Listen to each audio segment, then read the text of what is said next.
with internet to certain locations around town. So far, we have rolled out 110 buses to different locations where there's high density of students who are most in need to have internet access. Yesterday and the day before, we piloted this, and today we're kind of looking at the data to see how did that work, what can we make better, and where might we expand this program to. This program was provided to us in a special grant from Kajit that was actually in place just before we entered this challenging time. And we've pivoted from providing school buses with Wi-Fi for kids riding to and from school to now we're taking the school buses to their residences for the support. Awesome, thank you. So first we will have CBS Austin. Are y'all ready with your questions? And y'all can just unmute whenever you're ready.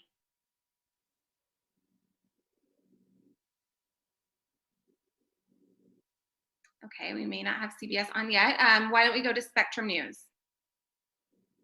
Yep, I am here. Let me just get my questions up real quick. Oh, right. Okay, so in terms of logistics, what is the range of the routers? Like for students who need the Wi-Fi but don't live at those locations, will they have to sit like socially distanced outside in a parking lot for the full time they need the Wi-Fi? Or is the Wi-Fi just available to the students who live at those specific complexes? So the technology is kind of like what a person might have at home for internet access, where they're providing Wi-Fi coverage in their house. These are significantly stronger, but they still have variations in range based on whether it's open or there are walls. We see ranges from 150 to 300 feet for the signal. And so when we go to an apartment complex, let's say, where we've been welcomed, then we may take 6 or 10 or even more buses to kind of provide a larger coverage area for people to access it. Ideally, we want them to be able to stay inside. For some people, they may need to come towards the bus, but we're still having them, keep all the ordinances in mind around social distancing and so forth. And the number one thing, obviously, is for people to be safe.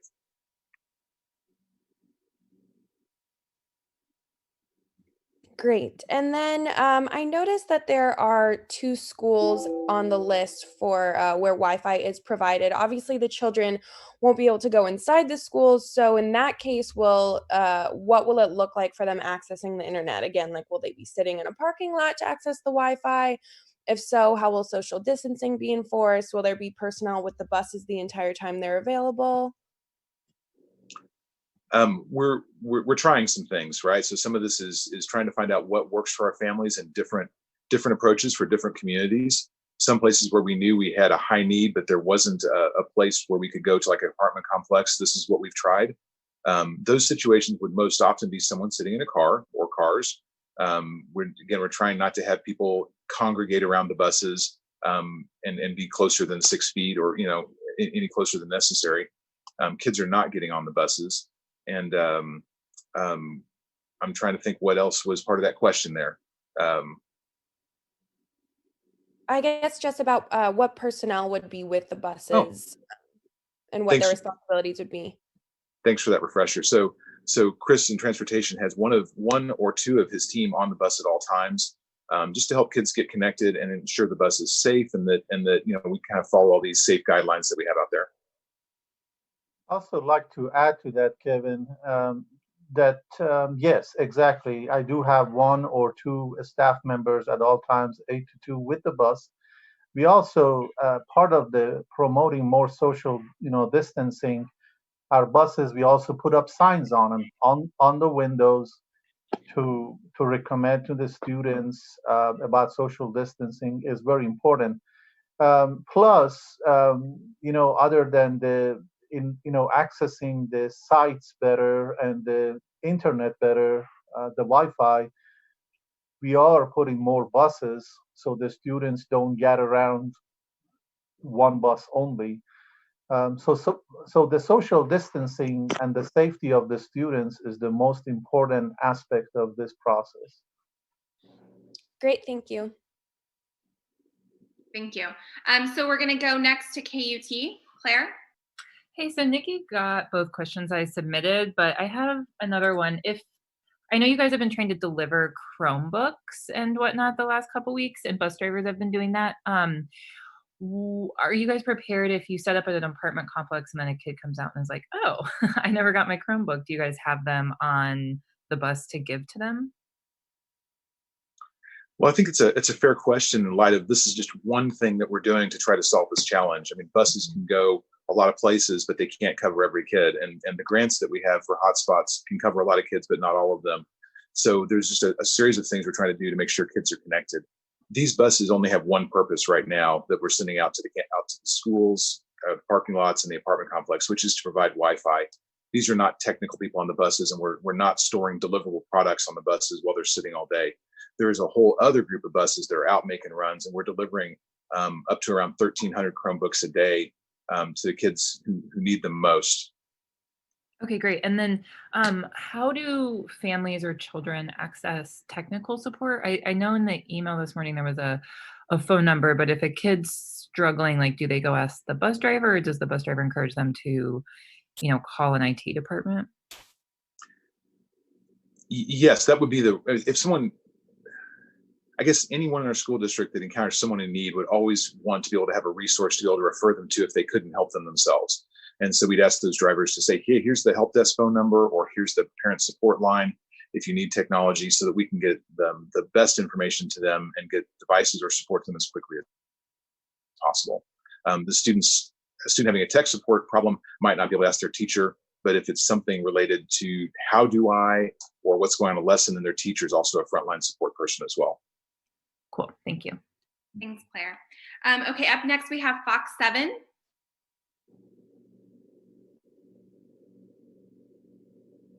You can unmute whenever you're ready.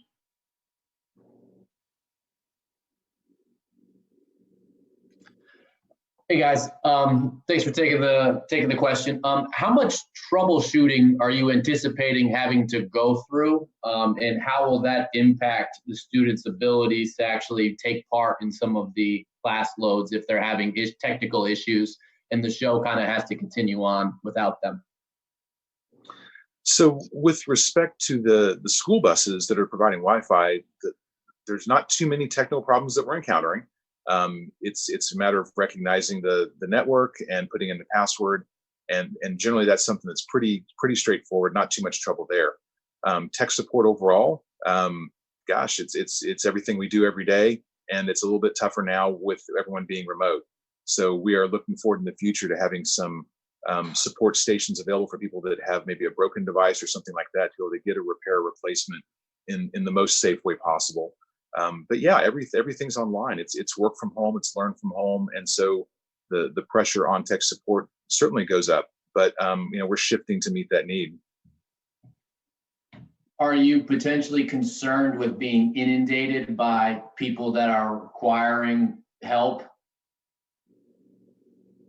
I guess one answer would be yes. I'm more concerned right now for the people that don't have any connectivity at all, and wanting to make sure that we get these lifelines in place for people in terms of having a device and having access, so that learning can continue and so that they can access resources and get information about the current situation. Cool. And then real quick, I'm not sure if I missed this. How many buses is it? Right now we have 110 buses that are out, and we're looking at the data to see where we might increase that. Cool, thank you. Okay, now we'll move on to community impact with Nick. Hey guys, a quick question here to start. There were two, I believe, on that initial list that you guys sent out that were listed as Avesta apartments, but kind of looking online for just a quick search, both of them had different names, and I just wanted to see if that Avesta apartments is kind of the name that you guys are going with, or if that was just a quick typo. Chris, you know that area the best. I think that's the Avesta and Capella apartment compound up there. We made a name change of one of the addresses. It used, it was a different name. I think Christina made already, the adjustment. Is that correct, Christina? Yes, so I, in preparing the media release from last night, I did go, or from this morning, I did go through Google to make sure that some of those names were the correct names and addresses. We may need to update the website, but the ones on the media release should be correct, aligned with Google. Perfect. Thank you. Just wanted to make sure with that. I know there's name changes all over the place. Yeah. And then one last question. How long do you guys anticipate these buses to kind of be staying here? And I know you said that there could be other locations added in the future, or maybe some buses moving around. How are you guys working to communicate that out to the parents and families that currently don't have internet access? So in terms of how long they're going to be out there, it's one of the tools we have at our disposal, and we are doing it indefinitely until we have better options available. That is dependent upon a few things, like getting responses from the community about what their needs are and how far we can make our other personal hotspots go to cover the need, and then whatever else we might be able to bring to bear on this. There's a few things we're working on that I wouldn't be able to announce right now, but this is, making sure that families all have internet access is a top priority. The way to get it out, part of it is this conversation today, right? We want to make sure that people know that we're here, that we're trying to offer them services, and we've got a few clear paths for them to connect to us. We have an online survey, which is great if you already have technology. If you don't, then we've got a phone number that's staffed by a bilingual team that can help to get people signed up. And we've also got our campuses that have been helping to gather the information on who needs what for us, so that we can try to meet as many of the needs as possible. Great, thank you, Nick. So now we'll move to KView. Yeah, hey guys, thanks for doing this. Just a quick question, and sorry, usually Madi's covering the school beat, so sorry if you've already been over this. Can you kind of tell us how you identified these areas and how you'll identify future areas for these buses to go to? Well, team effort, of course. Let's let Chris answer that, since he knows the ground the best. Well, we looked at the apartment complexes that we have the highest number of students that we serve throughout the school year, elementary, middle school, different parts of town, anywhere east, northeast, south, and northwest area. So after talking to our schedulers, to our supervisors, then we pinpoint like 13 different sites. And we're starting with this, and we'll see how it goes with the data we collect, how many times, how many students are accessing the internet, and if we need to expand, if we need to change the sites, that's not a problem. But at this time, that's how they were created. Then we did a brainstorm with the IT department, and they were rolled out. Awesome, thank you. And then I think just give us an idea of what this looks like, because I'm picturing being a massive school bus, but how are you equipping it with the Wi-Fi? How does all that work? Give us kind of that technical side. Well, so there's two parts to that, right, Chris? One is that the team was already scheduled to install the systems on the school buses during spring break. And of course, we made a shift to how we're going to use the buses now, as opposed to moving kids. We're moving to the residences to provide the service. I think Christina has some footage and some pictures of that installation work that she might be able to share. And then when we go to the apartment complexes, we know that the range of the devices is sort of finite. So sometimes we have an area where you might see 3 or 4 buses in one line of sight, trying to cover a lot of apartment units. We also, to add to that, exactly that, at our own terminals, mechanics did the installation. So we didn't have to spend money on that. Each bus took about an hour or 2 to complete the installation on all of our buses, which was 534. So that was very good for us. Okay, thank you. 534 buses were installed with Wi-Fi. Did you say that?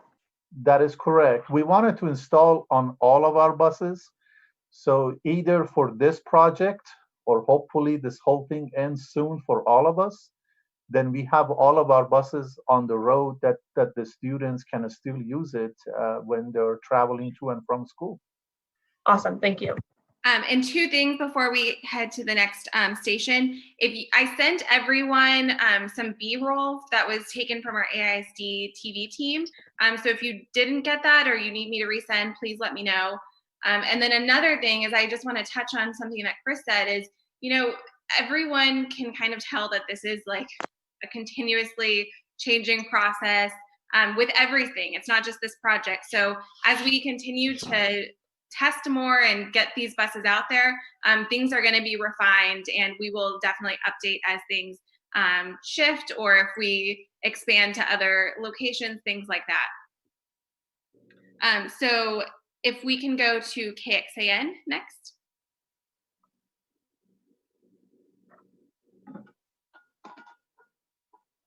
Okay. All right, then we can go back up to CBS. Is someone here? Yeah, sorry, I didn't have audio on the computer. I would kind of go to my cell phone, but I'm here. No, I was just asking, and again, I might have missed this trying to get the technical thing going, but if they're, how are these buses being secured just to make sure they're not tampered with? I know you think about, we've seen the Zoom bombing and things like that. How are you going to make sure that these buses are secured from, somebody tapping into them or even breaking into them? So I kind of heard two questions there. One is like the physical security of the school bus. And I would just reinforce like what we said earlier, these buses are not being left unattended. There is at least one or two people. As much for bus security, but more for making sure that people are being safe in their behaviors around the buses. We don't want people trying to get on the bus thinking that's what they're supposed to do, or that they're gathering in groups around the bus where they're not kind of obeying the existing ordinances that are out there.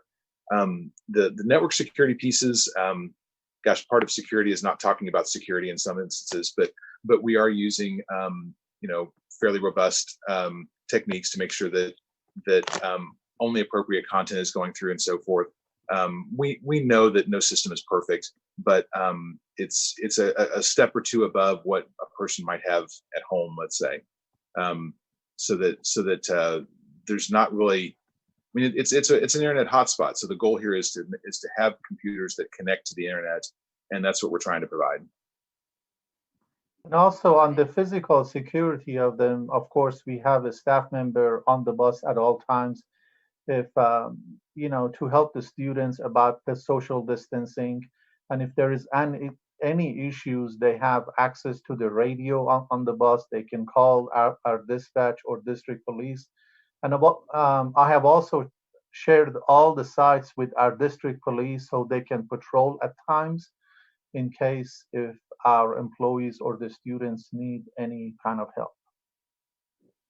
Got it. And again, sorry if you answered this before, but will these buses rotate? I know you kind of already said that you guys are preparing the fleet to have all of the buses with the Wi-Fi, the 540, but for right now with what you have, do you plan to rotate these buses around to maybe different communities that maybe need it more, or you find a more of a need, or are these kind of like the stationary stations where these buses will be? I guess, Kevin, you want to repeat? I'm sorry. Sure. No, it's okay. It's okay. So day one and day two, Wednesday and Thursday, were pilot days where we made a best effort to try some different places and some different techniques and see what works. Now we have an opportunity to reflect on that, look at the data, see what's working, listen to feedback from our community that we're getting about hey, we want service, or how do I get this? And then we're going to adapt. I can't tell you right now exactly what we're going to do because we have to do the work of actually looking at the data and paying attention to the feedback. But I anticipate that we will leave many of these the same. I anticipate we'll make a few changes, and I anticipate that we'll expand this somewhat to meet more needs. Great, thank you. And we'll go back to KXAN if there's anyone on. If not, that'll be the end. Anyone? Okay, well, I really appreciate everyone taking the time to learn more about this project. We're hoping it'll help a lot of students continue their learning. If you have any like follow-ups, we can do our best to try to answer those later this afternoon. but I'm not sure we'll get Kevin and Chris back. So I appreciate everyone taking this time this morning. Christina, we just want to make sure that if I didn't mention it during the call, that our partner Khajiit is the one who's made this happen through a 100% grant to enable this. So our thanks to them. Thank you. Okay, everyone have a good day. Thank you. Thank you. Thanks.